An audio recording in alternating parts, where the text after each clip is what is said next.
Hey, how you doing? This is John, and welcome to John's Long Box. I'm here with Carissa Grant of Worthy Chaos Comics. How you doing? I'm great. Thanks for having me on. I really appreciate Oh it. yeah, I saw you were on you were talking with Atrocity Press and Pops all in one big stream, and I was just sitting there watching it, and I have to say I was really impressed with the comics. Unfortunately, I don't have your comics yet. I ordered them; they're not here yet. So, but I liked what I saw. So I was like, I want to talk to you about comics, and here we are. Great. You ordered them from this campaign or another campaign? Whatever was current through. Oh, current. Yeah. I was Yeah. gonna say because mine go out like the day or two after it Oh ends. no! You didn't get No. it. You didn't get it. That's the problem. Oh no. Yeah. I remember you from the stream, and I was like, oh, I got to get on his show. Yeah. I was just chatting with a couple of people. Like, first and foremost, I'm a fanboy. Before anything else, I'm a fanboy of comic books. I can't get enough, and I've been more and more excited the past couple of years than I ever had been after a nadir of interest in comics around 2015. I just bottomed out, and now I feel through the roof. So and I'm talking to people that actually make comics, so I'm excited. So I could babble all day long because I've been chugging coffee because I'm working outside in the rain all day long. So before I babble for another hour and a half, let's talk about your comic. So go ahead.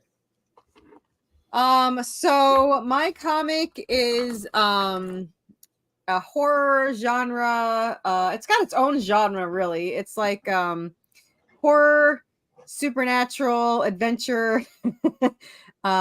Deep down, it's a love story, but it's not the mushy type. It's just these two characters love each other. And what you have is you have Seraphina, who's an angel descendant, and Draven, who's a demon descendant, and they're soulmates, and they forget themselves in play. It happens. So the whole thing is they're trying to survive in this hellish world that their fathers have created.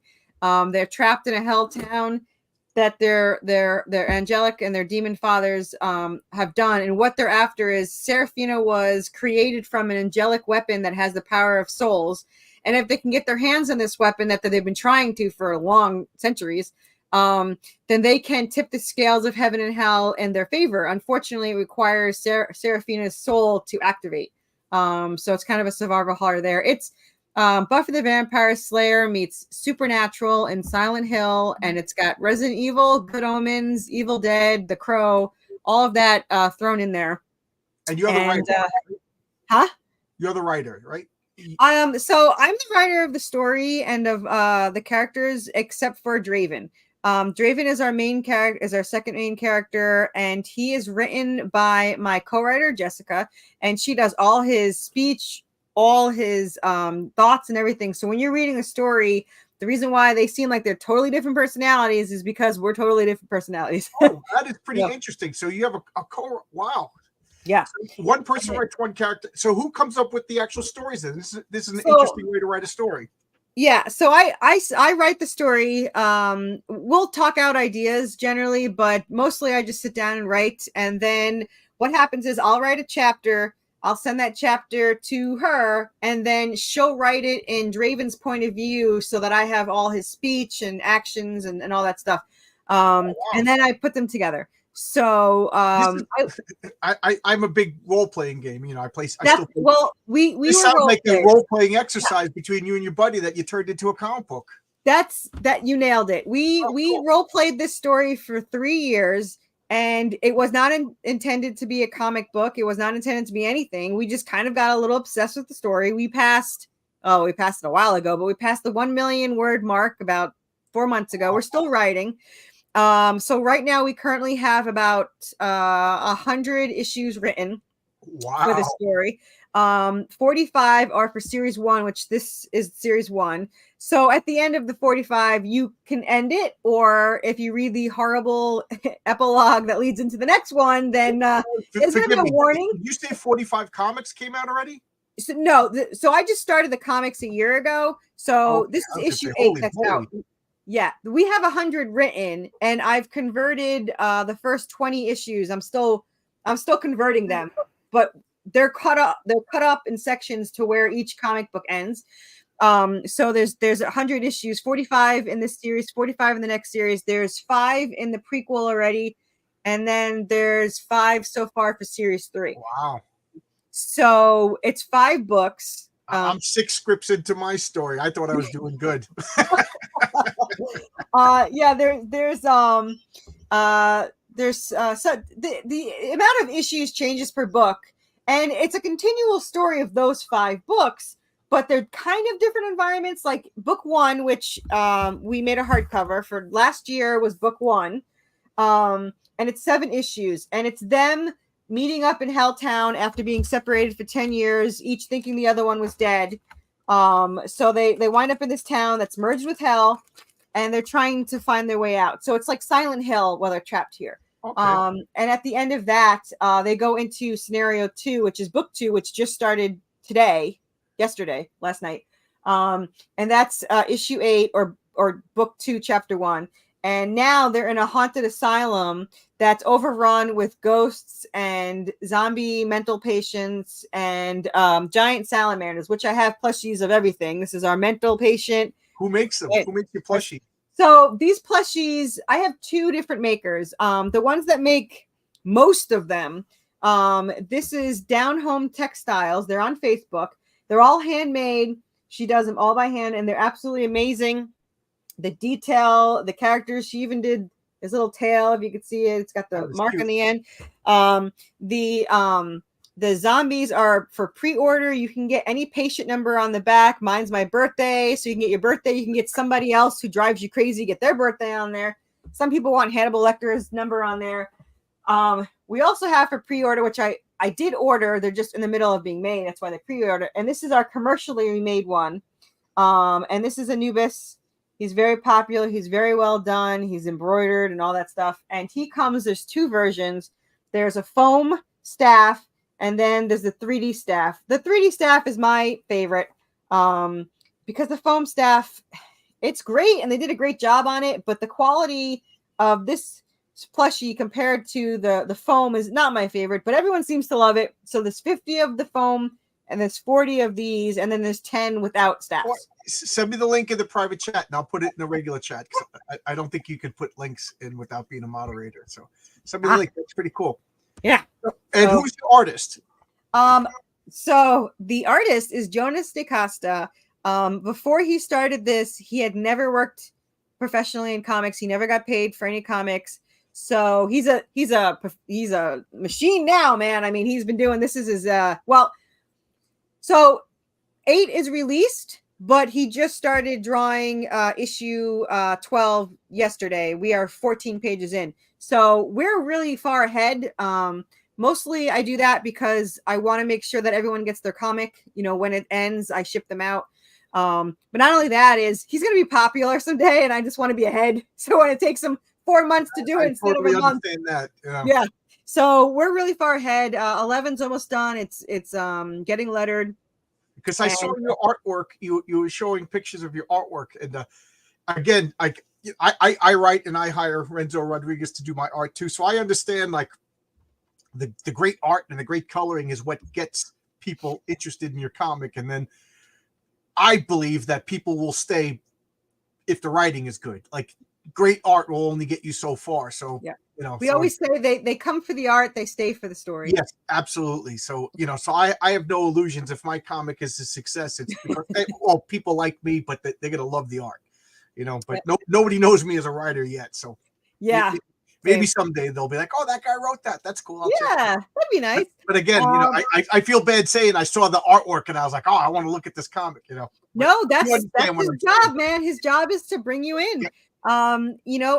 And he does it. And let me tell you, his artwork always astounded me. I've always loved his artwork. I had an original artist do issue 1. They stole money from me, and I fixed the issue, and I didn't like it. So I wasted $5,000 on that. However, wasting that $5,000 was so worth it to find Jonas, because he has created this comic book. It just sunk in. So you hired a scammer to draw your art. So I don't know if they're a scammer or the most unluckiest person in the world, but I hired this person who, and I'm a sucker and I hadn't known what I was doing. And one thing after another, the hard drive broke down, it needs to be fixed. Can you advance a couple of pages? Or so by the time I was done, I had paid him for pencil, ink, color, and lettering on an issue and a half. And then they penciled one and left. So I hired an inker and a letterer and a colorist to try to fix it. So in the end, it was $5,000. However, and it was okay. It was, but I didn't like it. It wasn't up to my standards. I didn't think it was good enough. So when I hired Jonas to do issue 2, after he finished issue 2, I was like, you have to redo 1. And even though every single person told me 1's good, you don't have to do that, blah, blah, blah, I couldn't stand it. So I was like, nope, we're going to start over. And I'm so glad issue 1 already released. Did customers already have issue 1? And now so I just started. I didn't know what a podcast was. I didn't know how to do any Kickstarter or anything. So it was like $900 for my first Kickstarter.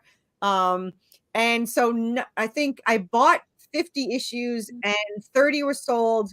And recently I sold another 10 or 15 through this because people wanted the original one. I was like, fine. Yeah, well, that's the way I am. Like, you know what I mean? I didn't know this existed. One up for you if you want. I have 5 more left, I think. Yeah, put one aside for me because that's the way I am. Yeah, you got it. I'll put it on the add-ons and I'll let you know.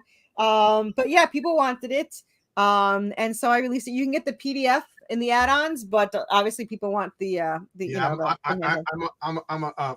a real me too. I do. I like to hold. And then I read one PDF because I think my comics got lost in the mail and I had to have I was having a talk with somebody, so he sent me the PDF.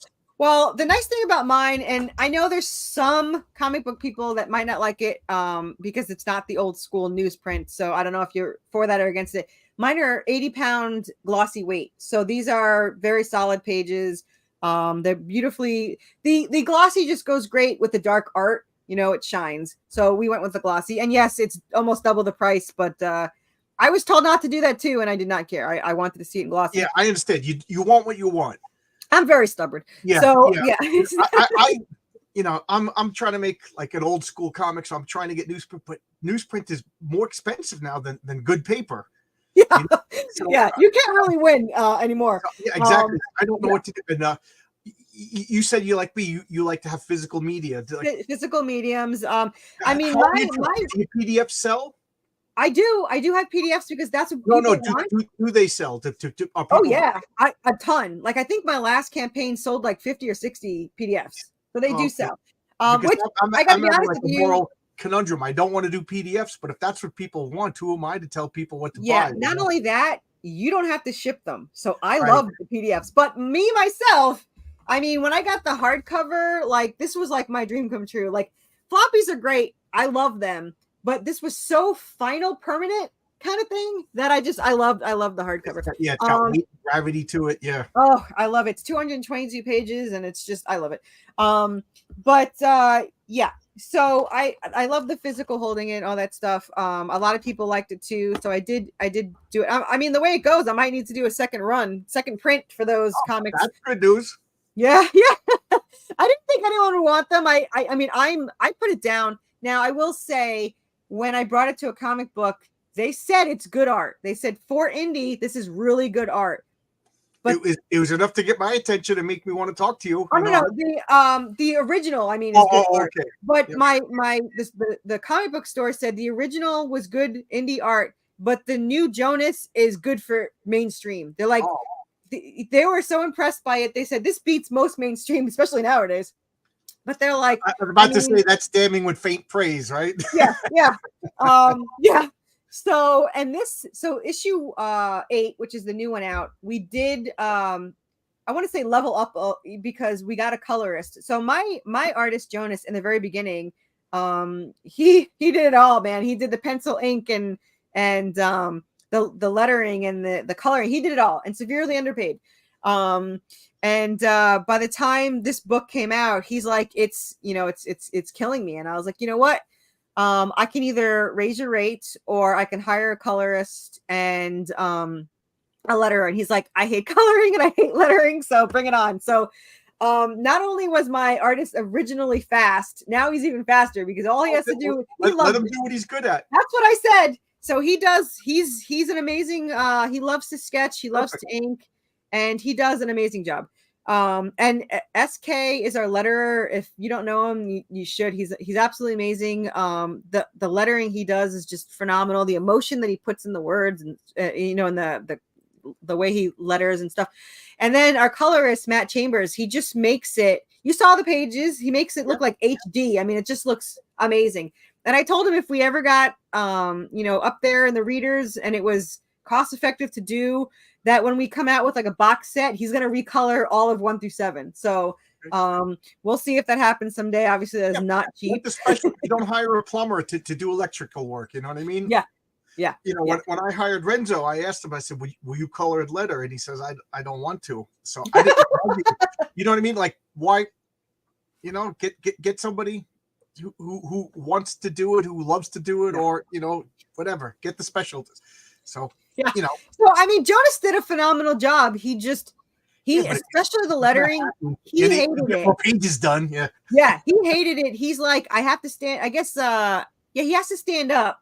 So he did it on a different computer because it's a different way to do it. So he would have to do it at night instead of doing it. So he's a happier person, which makes, good. As long as he's happy, I'm happy, because I tell everyone, I mean, I would not be this far without him. And he's here for the long haul. He says, as long as he's breathing, he's going to draw this story. And he's not just a paid artist. He's in love with the story as much as we are. He gets super emotional, with the characters, and every time he writes something, he's just like, oh, I love this scene, and this is the best issue yet. And it really is. Like, every issue gets better and better. Now, when it comes to page count, only one person has complained. There is no set count. Our shortest is 24 pages, and that was one. All the other ones, I try to do 28 pages. However, because the story is already written, I know where the cool cliffhangers are. I know where I want it to end. And you don't want to fill it with unnecessary fluff either. Yeah, no. Yeah, let me tell you something. When you read this, you'll be like, the pace is super fast. There's no fluff here. I said I was going to do an 8-page backup for my comic because I wanted to pay tribute to Will Eisner, who did 8-page, but it was 7 pages, and it was such a short, concise story. I said, even adding 1 page is just going to be filler. Yeah. Yeah, and it's going to change the pacing and stuff. So, I talked to the artist. I said, are you cool? He goes, yeah, that's cool. Yeah. Yeah. I mean, I don't do filler. We've had like 1 page off. The only time what we might do if there's an extra page is I go back and I spread out the panel so that he has more play room. But generally, my story fits whatever pages that it has to fit. So that's one of the nice things about what we're doing is we're our own boss. Like Marvel and DC, they had a page count that they had, and I think you could tell this page was just inserted to fill the book or whatever. Oh yeah, absolutely. And so there's something. So issue 8 is 36 pages. Wow. Yeah, and I was successful. 32 pages. I was No, wait. No, I was right the first time because it's every 4. No, 32. So 32 pages, and then that's the story is 30, and then you have the covers. So then you have I think I successfully did 28 pages for a couple of issues. Unfortunately, issue 5 is 44 pages. I got a little carried away, and there's a lot of action sequences. Anubis is kidnapping Serafina, and he's trying to save her, and the wolves are fighting. So a lot happens in issue 12. So yeah, it is 44 pages, and so is issue 7. So I had to get all this info out. So, let me ask you this then: Do you have a third party that's not one of your writers to read and edit and say like, okay, now you're getting carried away, trim out some fat here, or geez, this is too short here. We need more of this to fill up an emotional impact.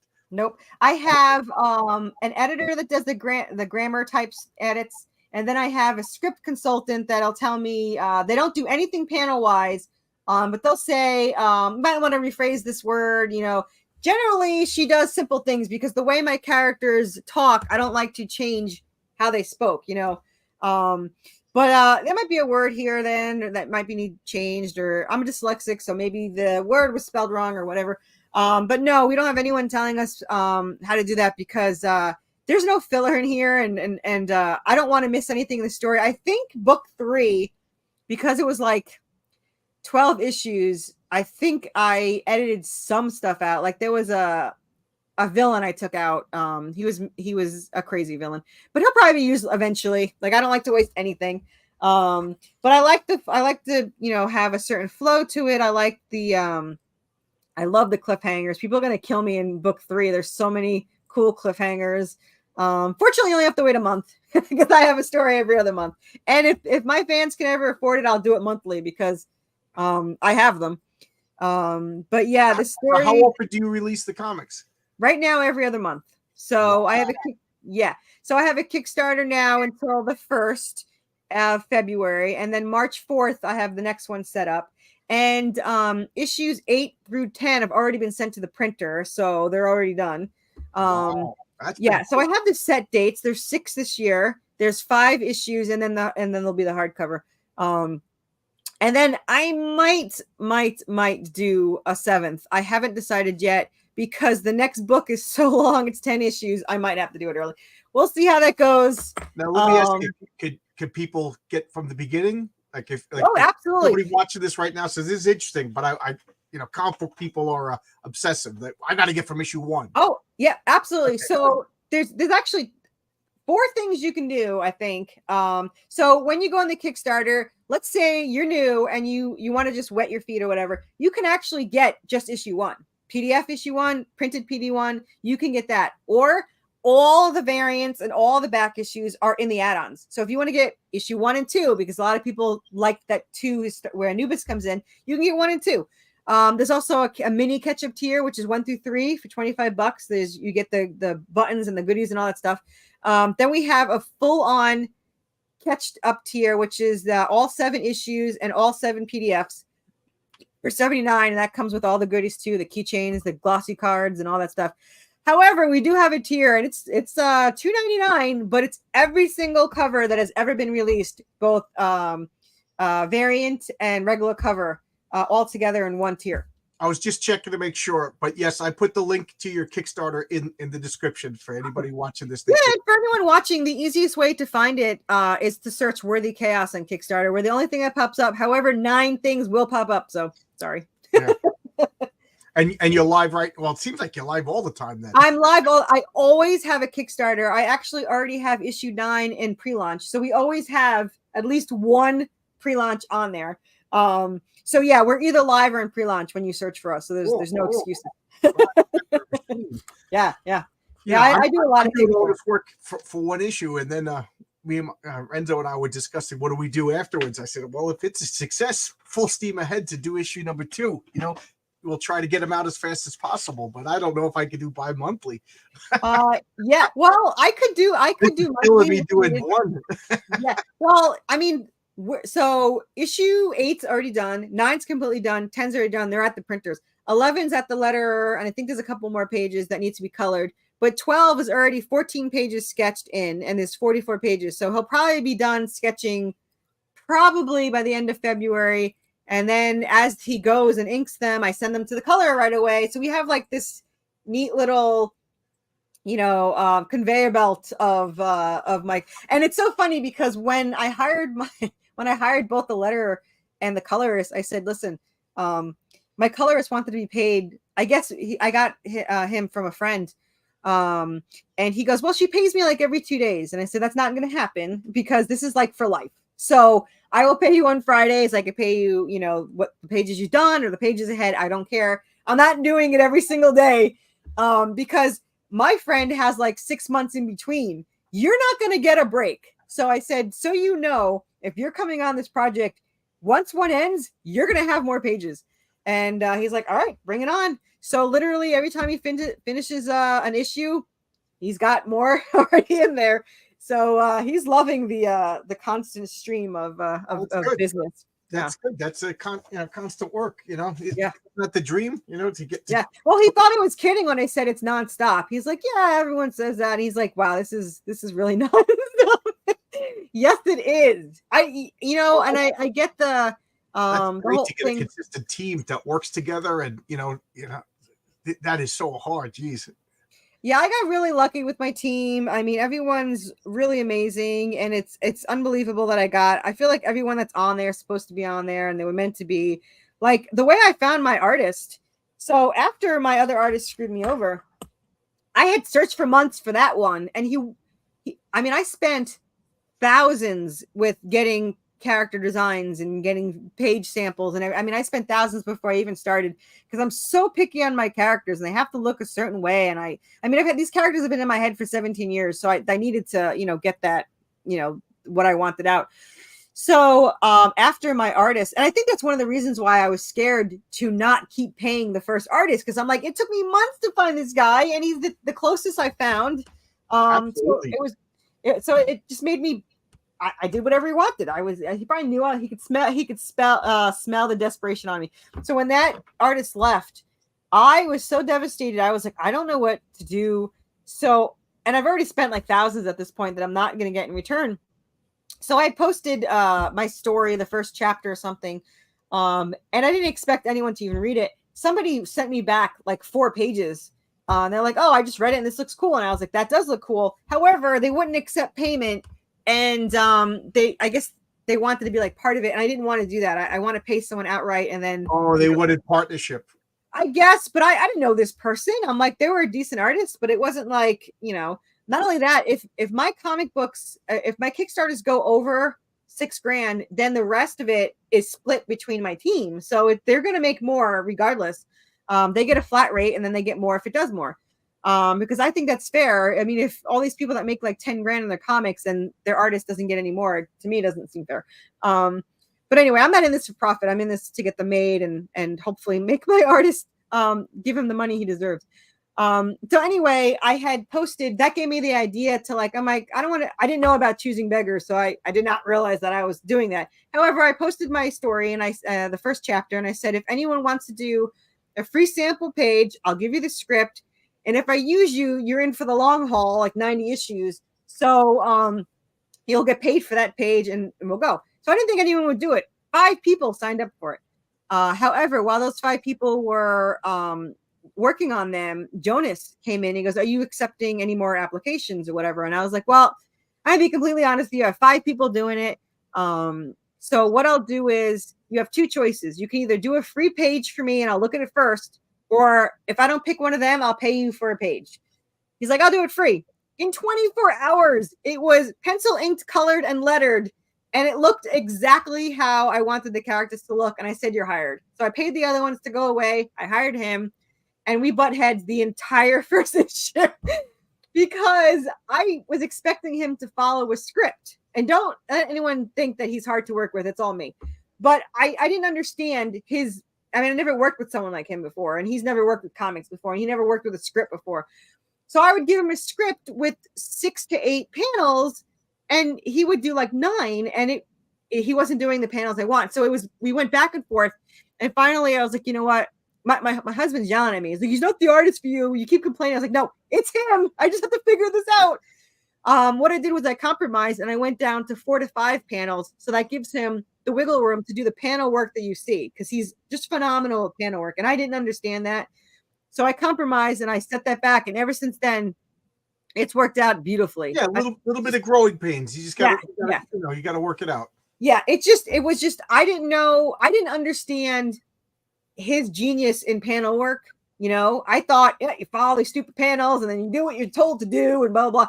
But he goes above and beyond that. You saw that page of panels. I mean, he does different designs. He does different work, and one person who was doing a review, didn't read, wasn't a reader or anything, said that, there's a lot of panels. You can cut back on the panels. It's not a movie. And I go, well, you know what? The way we do this, it's a movie, comic, novel, so it's got all the qualities of all 3 in there. And we also have thought bubbles. So you're going to get in the character's head because it was written as a novel. And it's not the thought bubbles of the retro classic comics where it's exposition. These are actually getting in the character's heads, especially Draven. Draven doesn't talk as much as Seraphine. Seraphine is me. So she talks way more than she thinks. And then you have Draven who thinks more than he talks. So you really get to get the character's point of view and their feelings and their thoughts and all that stuff. So it gives them that unique feel to it. So It's like reading a novel with pictures and very cool action scenes. Yeah. Said you have a trailer. I think this is a good time. Let's check out the trailer. Yeah, and by the way, those two songs are ours. So we wrote them. Well, I didn't write them, but I hired someone to write them. Permissible Indulgence. Their link is in the Kickstarter. The lyrics in the Kickstarter, and both are add-ons for $3 each or $5 for the both, and they're amazing songs. Okay.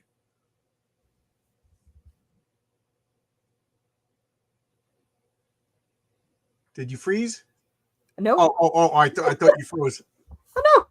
Did you want me to play the video, or do you want to play the video? You have to. Oh, I didn't know that. I was waiting. Everyone else has always played it, so let me share my screen. Yeah, I don't have access to your computer. That would be really scary if I could manipulate. Well, it's on the Kickstarter. That's how people usually get it. Hey Pete, how you doing? This is my buddy Pete.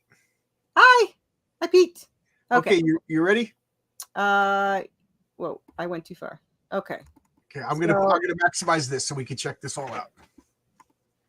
Okay. See, I think this is the image that I saw that I thought just was so cool. Yes.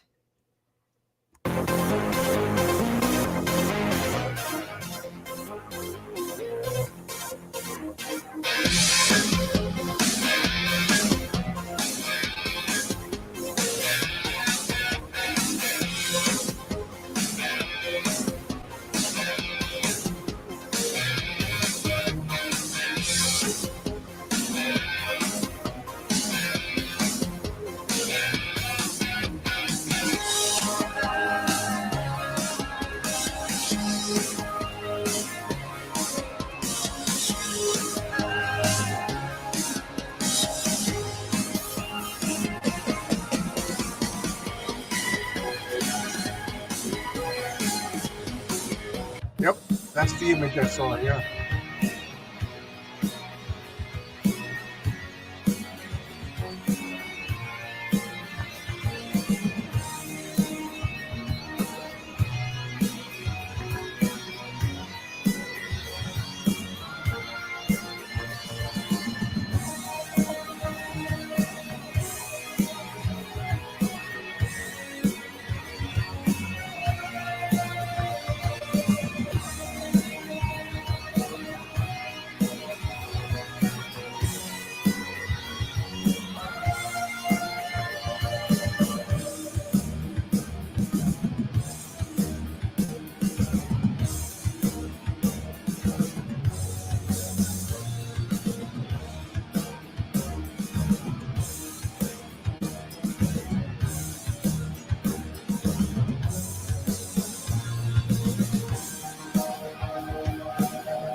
That's cool.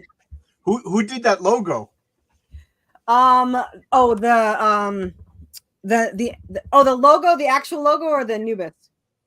The Worthy Chaos logo. The logo was someone on Upwork.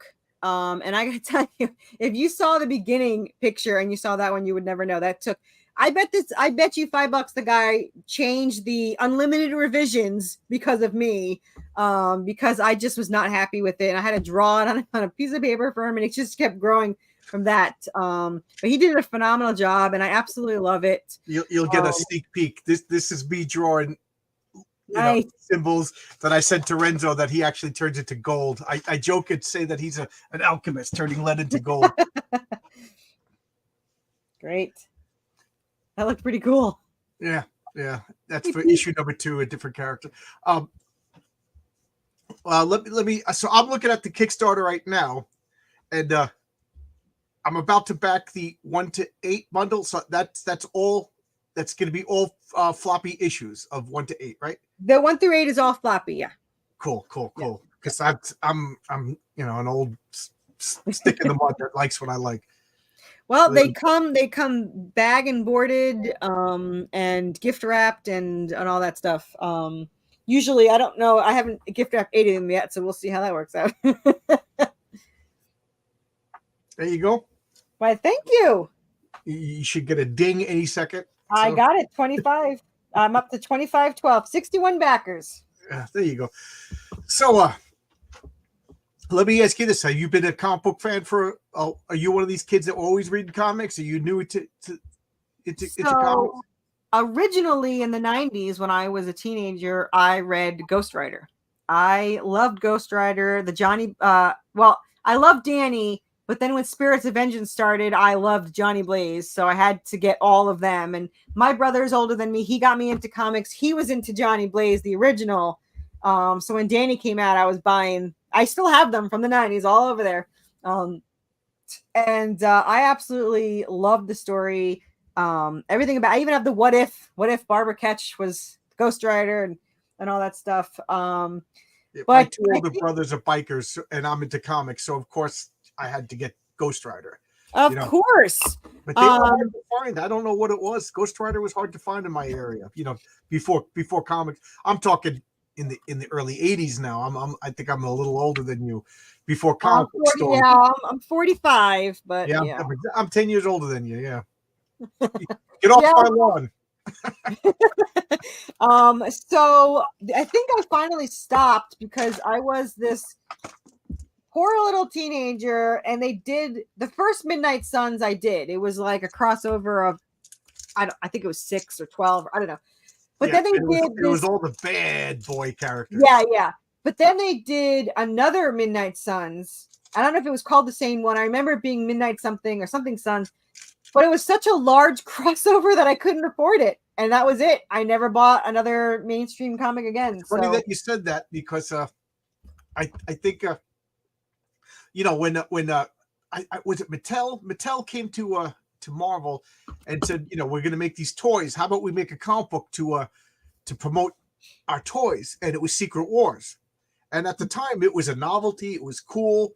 And and what Marvel did, I thought was brilliant, is they just had 1 month, everything, whatever, and then Secret Wars just happened outside of but there wasn't really tie-ins. It was just in the Fantastic Four. Oh, look at this. That's a whatever. You know what I mean? So, but they didn't pollute all the other stories, and it was a success, and it was fun, and I liked it. And next thing you know, every 6 months there was another crossover. But now you had to buy this, and you had to. And it just killed. I remember, I don't know how much of a comic book nerd you are, but by the time like Atlantis Attacks came out, I was just like, I don't care anymore. It's just too much. And then like you buy this comic and you just like, oh, the guy had the blue costume on instead of the red costume. That's the tie-in. And the writers were saying that they were constantly getting annoyed, interrupting their flow with the stupid crossover. So I totally agree with you. The crossovers, they were fun, but they were abused. And Here we go. Marcus, put your links up in the script. Marcus is my moderator, and Marcus is also drawing my 7-page story instead of an 8-page story. Nice. Because I didn't want to fill it with fluff. Yep. One page in an 8-page story makes a difference. A big cross of Secret Wars killed me. Yeah. Secret Wars 2 was the first and only comic that I bought. Every month I bought it just to laugh at how bad it was. As much as I love Secret Wars 2 was bad. So that begs the question: are you going to have a big multi-port crossover with everybody else, and Mary Machine Gun and all these people, and you got to buy the 16 variants? So kind of, but not like that. It's Oh going wow! to I be, didn't expect. I yeah. thought There's you were gonna blow me up. actually going to be a mini series. You only have to buy the one, and it's not going to go into their comics, but they're going to be in the mini series. Machine Gun Kelly is going to be in there, and I don't know if you know Rob Matari, his wolf is going to be in there, and Lori from Path of Pale Rider is going to be in it. Oh wow, she was on my channel too. Yeah, so there's going to be a lot of people in it, and what it's going to be is it's later on. But my characters, the angelic weapon that they have is also a gyroscope, and it can go through and lead them into different portals and different times. It's kind of like going to be Kingdom Hearts, where you go into their world and you have to interact with everyone in their story. Oh, cool. And so it's going to be like that. So there is going to be a crossover because I love crossovers. I don't want 1,000 crossovers I have to buy. So this is going to be a mini series that you get to see all your favorite characters, but you don't have to buy all of them to read it. So yeah. It's a self-contained miniseries that you could choose to purchase, and it's self-contained, but it's not going to interfere with Worthy Chaos. Correct. Okay. Yeah. See, to me, that's the way to do it. Yeah. That's the way to do it. Yeah, and we're gonna do something like that also with Anubis. He's gonna have his own little story that's gonna happen behind the scenes. That he's gonna interact with the other gods and goddesses and all that. Everyone loves Anubis, so he'll have his own little spotlight. But yeah, so I just love seeing other I think we just watched Teenage Mutant Ninja Turtles and Batman. I think on like Netflix or something, and that was great. So yeah, I love crossovers. Midnight Suns killed me, man. That was a killer. Well, yeah, if you're like me in the early 90s, you were broke, and then they wanted you to buy 47 different comics to complete a story that really wasn't that good to begin with. Yeah. Let's be honest, a lot of those Marvel and DC crossovers were. I remember Crisis, I thought was important. Crisis was great. Secret Wars was great. And then by the time you got to, I'm trying to think of Atlantis Attacks or what was the Evolutionary Wars? Who cared? Yeah, I like one or two. Like my favorite was Spirit of Vengeance. They had Wolverine come in. They had the X-Men come in. Spider-Man come in. Yeah. And the only other characters I read was I loved Dick Grayson. I did not buy everything with Dick Grayson because he jumped from everything. But there was a crossover from, I think it was the New Titans and X-Men. And no one ever believes me this exists, but 1982, man, there it was. Oh, that's Walt Simonson and Terry Austin. That's, that is one of the greatest crossovers. I did a Sunday Comics. Sunday Comics is my show on Sundays where I do an hour just on one comic, just a deep dive. That is one of the best comic book crossovers, if not the best comic book crossover. I agree. In my opinion. Yeah. I don't think I have it anymore, but I had it was like a paperback graphic novel. I remember I can picture in my head how Crease great cover with Phoenix just in that pose that I can't do it. Yeah. Yep. I had whatever. I mean, I just remembered I read it so much and now I don't know where the hell it is. That's one of those comics I remember getting it, and I remember it was my brother's, now his wife, but it was his girlfriend at the time, and I was a little kid. And I got the comic and I just ran in, sat on the couch, didn't talk to anybody, and and I just read. They were like, "What's with this guy?" Everyone's like, "Yeah, he's got a comic book. Leave him alone." Yeah, that's how I am when I get new pages, man, from my artist. I'm just like, I gotta leave me alone. Exciting, isn't it? Yeah. Oh, now, you kidding me? He sent me 7 sketches today. He sent me 7 yesterday on the pages. And the way my artist is sketching, it's better than most people do finished art. So I love it. Like I think one issue, and I don't know why, which I'm going to use in the hardcover as a bonus, but he did like the quick sketch, just the circles.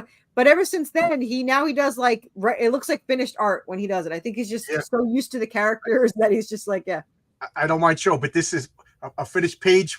Renzo sent me today. Nice. And he sent it to me, and I'm at work in a hole in the rain, and I'm like dying to look at it. So I looked at it for a split second, and I'm like, oh my God, I can't really enjoy. I can't, you know what I mean? Because you're like a little kid. You're like a little kid. Yeah. So it's the worst because I drive for my job. So when he sends me pages while I'm driving, I'm like, come on. Like I've stopped on the side of the road to look at the pages. And then I want to make them bigger and look at all the little details. And I totally understand that. And how fun is it to write words and describe panels and then get them back, and it's like, oh my god, like I'm not even joking, and I know, and the How way you you're pictured it talking in your about, head? I'm sorry, what's the name of your artist again? Jonas DaCosta. You and Jonas, the way you're talking about Jonas is the way I talk about Renzo. Is I feel like Oh yeah, he he keeps saying, writes what's in my head. what do you want me to change? And the changes are so minor, Yeah. because I'm a pain in the ass, that but it's like, oh my god, this guy, he's got like a straw that goes into my brain, and he's sucking these images, because it's like exactly what I'm picturing. It's amazing. Yeah. To the point where I am terrified if I get another artist. Oh yeah, I'm terrified. He's got to stay. I mean, it's just, I don't know. But yeah, and it's so funny because usually he'll send me pages and there won't be anything wrong with them. Like, we'll go through like 3 issues and there'll be nothing wrong. But then there'll be this one page that it's like constant rewrite, like redraw, like it's like constantly. Like, I used to call this the cursed page. It took like 7 times to do whatever needed to be done. But that's only happened like 3 times in 8 issues, so that's pretty good. The only thing I will say about my artist, he has a horrible memory, and I have to be like, all right, she's missing her dagger here, her hat's missing here, but they're easy fixes, and he does it in like 2 minutes. But that's the only thing, you gotta watch those daggers. I go, Renzo, would you kill me if I asked you to change this? Because this will be an Easter egg for a later issue, or I just thought of this and it would make no problem, no complaints. I do Easter egg. Every issue has an Easter egg, so I have to make sure I remember to put it in. I think one was the Jason mask, and I was like, you got to put this somewhere in there, and one was the alligator in the sewer. He had to put in there, and then you got to put this on there. I think the only change I had in the last one, in 11, I think just the expression. She was trapped in her own mind, and you kind of see her trapped in her mind. And I was like, on the outside, she's, possessed by whatever and very angry. I'm like, oh, in her head, she's not angry. She's, she's worried. So you got to just change that. Other than that, that was it. That was all he had to change. And then I add a dagger here or two. So yeah. It's fun. I love it. I just love how he can draw how I pictured it in my head. And if it's not, it's generally better. And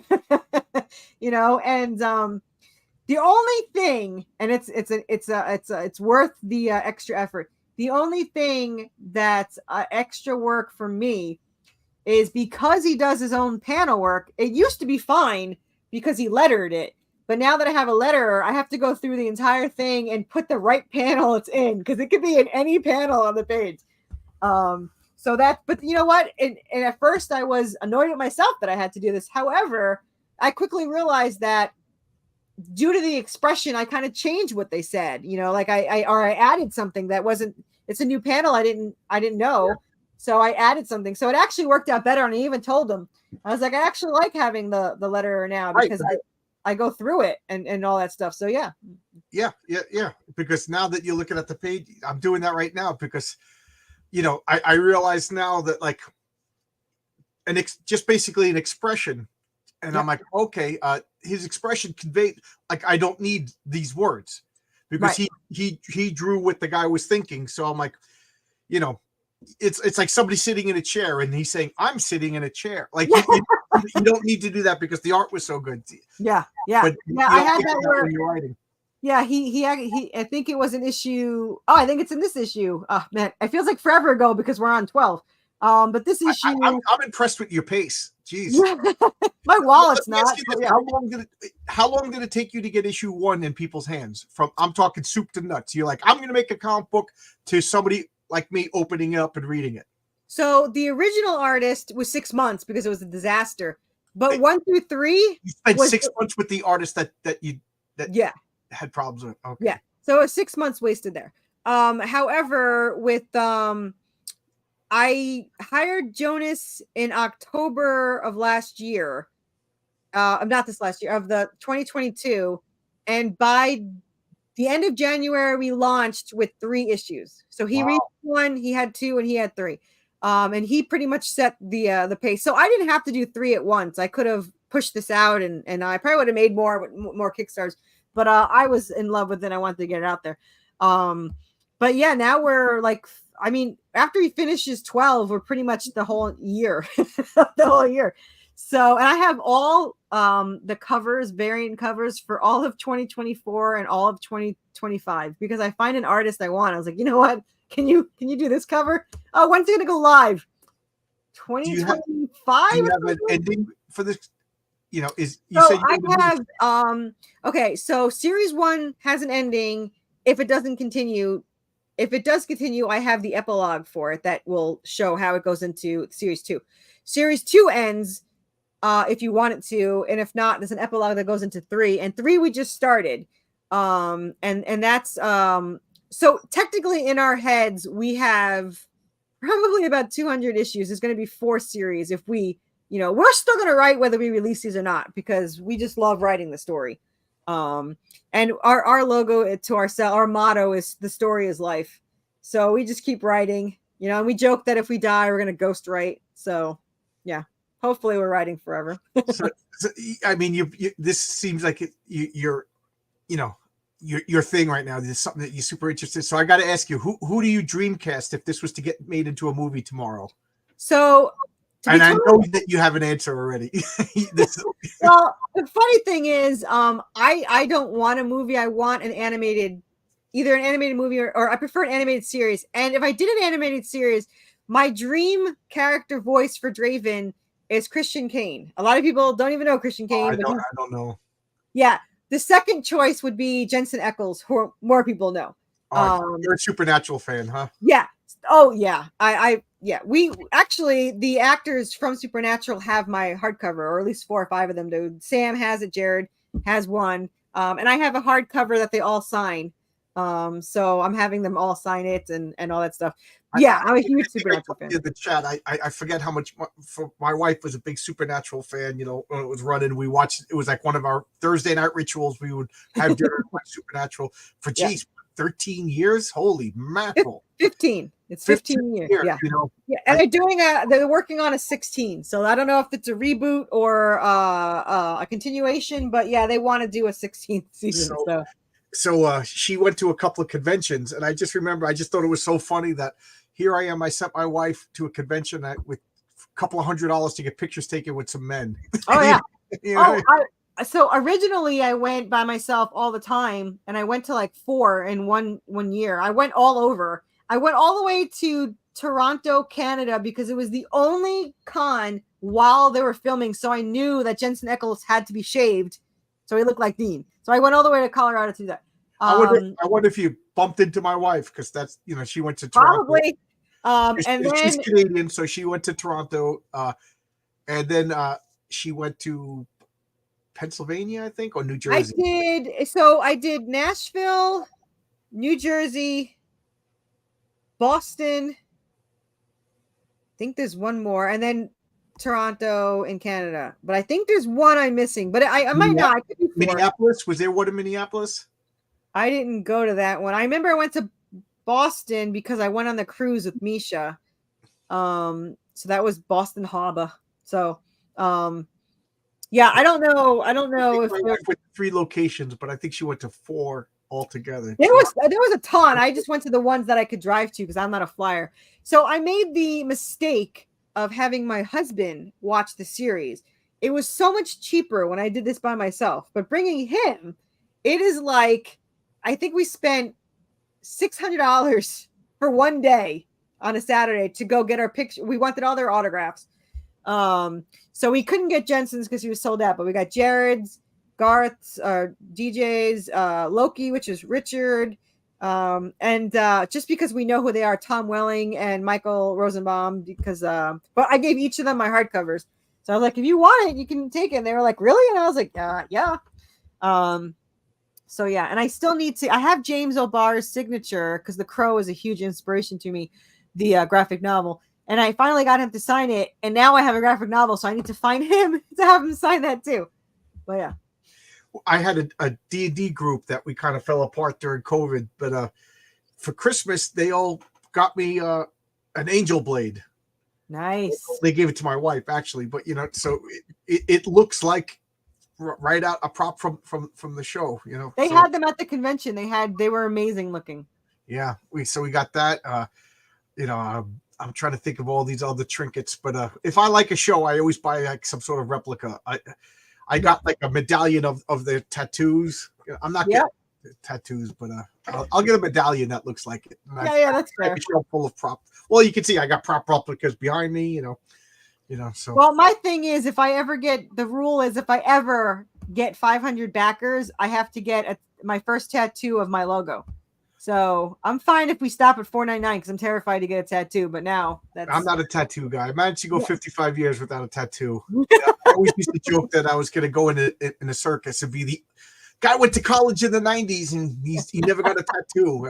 I have no tattoos. I'm a complete wuss. I don't really want to go through that, but yeah. No. So I'm really impressed that basically within 2 years you got 8 comics out. Like you're a well, this artist is all in schedule than most. Yeah. Yeah. Technically I have 2 other ones out from a different series, but I never have them printed. I have the 1 issue of the prequel and the 1 issue of a spinoff that are available as PDFs, but I never gotten them printed. And I kind of, to me, wasted $4,000 on that artist because he didn't follow my script as well as I had liked because he didn't speak English as well. And I didn't know it because I couldn't afford a letterer at the time. So like 4 months later, it was too late to fix anything. It's still cool to see them, but my artist is just going to redo it anyway. So wow. So let me ask you this: Do you do all your fulfillment yourself? Yep, I fulfill in about a day or 2 once my campaign ends. Yeah. Hopefully this time too, because I had to send so many to get printed. I'm hoping I get them in time. I used to have them printed already, but since I couldn't do it till the 10th one was done because you get like a discount if you have a certain amount of issues. So I was like, well, you guys got to finish issue 10, and then I had to wait for the cover artists for 2 of them to finish. But I sent all the variants and all the issues to get printed. So if not this time, it'll probably be within a couple of days. But the rest will be a day or 2. I don't even wait for the payments to come in. I do it as soon as their payment goes through, but you got to wait 2 weeks to get payments from Kickstarter. And I wait 24 hours till the payments come through, and then I send stuff. Well, just remember one of them. You said you're going to throw in the original. Yes. Yes. So, well, yeah. But I do have to somewhat wrap it up because me too. I can't talk that long anymore. I can talk for 3 days straight, but I have my 3rd podcast today that I'm doing. I did a 1-hour one before you came. I had like a 5-minute break to run to the bathroom, and now I'm going to have a 5-minute break to run to the next one. Who are you going on? Let's let people know so they can jump. Catch the Craze. If anyone doesn't know, but they're an amazing podcast, and this one's great. I learned you through Pops, and now I'm glad I know you exist. So that's awesome. Cool. So, yeah. Cool. Yeah. All right. You got to come back again. I'd like to talk after I read the comics. Yeah, absolutely. As soon as you read it, let me know. And like I said, I have a Kickstarter every other month. I'm learning about so many cool. It's almost impossible to keep up with them, which is a good problem to have. Yeah. There's so many great indie ones, including, Lori's is amazing. Rob Matari's is amazing. They're like, I'm with I support a lot of creators. I backed 108 Kickstarters last year, and I like to support other indie creators. And, I have a Facebook group, Worthy Chaos Redemption. Everyone can go in there and show their Kickstarters or show their podcast links, art. I got 700 members in there, so the artists can show, whatever. But and if anyone wants to find us, like I said, just and Lori just wrote me and goes, "You've got 2,500." I was like, I know. This is the most I've had I was funded in 2 hours, and in 24 hours it was 2.5 times my 200 whatever %. So I'm really thrilled about that. And I have 23 days left. I do shorter runs because I do so many.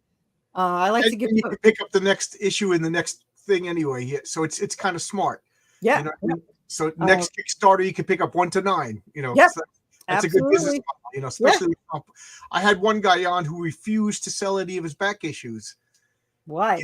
And I don't know. I don't know. How do you get new readers if they can't read the first one? Right. I don't want issue 5. I want to get issue 1 to 5. That's weird. That's weird. It was weird. Yeah. But whatever. That's his well, his mistake. I'm curious to how he's doing now, because Yeah. No names. I don't want to hurt anybody's feeling. But yeah, I'm gonna go eat dinner now and then go to bed. And you're Wait. gonna go and sell more comic books. Yes, Good for you. thank you so much. I really appreciate Welcome. it. Yeah, I'd love to talk to you again in a Absolutely. couple of weeks after I read these comics. All right. Bye-bye. Sounds good. Thank you. Thank you, guys. Bye-bye.